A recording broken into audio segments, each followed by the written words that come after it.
গভীর রজনীতে দেখি কে যেন আমার কাছে আসছে, বলে আল্লাহর বান্দা আর কান্দো না, মাওলায় তোমারে কবুল করিয়ে ফেলাইছে। জোরে কন সুবহান। কয়েকদিন পরে আমাকে মাদ্রাসার মাহফিল, খানা দানা সুন্দর করিয়া রাঁধছি, হুজুরে খাইতে বইছে, তার লাগে তার মসজিদের সভাপতিও খাইতে বইছে। খানা খায় সভাপতি কয়, বাবুর্চি ও মোহতামিম সাহেব এত সুন্দর রান্না কেডা রাঁধছে? কলে হুজুর রাঁধছে আমাকে মাদ্রাসার বাবুর্চি। কলে কই বাবুর্চি একটু ডাকেন। বাবুর্চির রাখকে যখন কাছে আনছে, কলে মুরব্বী এত সুন্দর আপনি কেমনে রানলেন না, অন্য কেউ রাঁধছে? কলে আমি দীর্ঘ 18 বছর পর্যন্ত মাদ্রাসার বাবুর্চিগিরি করি, এই সুন্দর রান্না আমি নিজে রাঁধছি, অন্য কেউ রাঁধে নাই।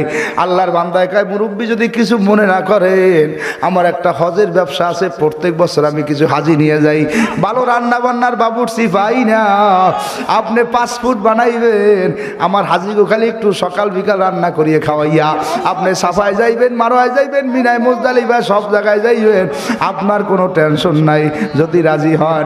আল্লাহর বান্দায় কয়, ও মুরব্বী এই ঘটনা আমি 2 দিন আগে স্বপ্নে দেখছি। আল্লাহু আকবার। আপনার দ্বারা আমার অনুরোধ, আপনার হাজিগো যত খেদমত লাগে করব, বাথরুমের পানিও আমি আগাইয়ে দেব, আমার সাফা মারো মিনা মুজদালিফা কোথাও যাওয়া লাগবে না, আমার একটু মদিনা নিয়ে নবীর রওজার মাঝে দাঁড়া করাইয়ে দেব, আমি একটু মদিনার সালাম দেব।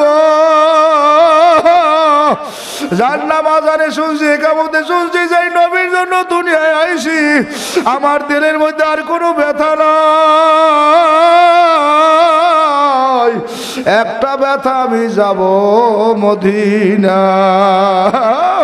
কে যাও রে ভাই, ওই না সোনার মদিনা, সালাম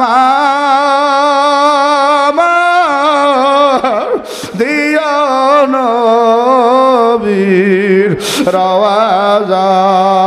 কত মানুষ মদিনা যায়, আমি যাইতে পারলাম না,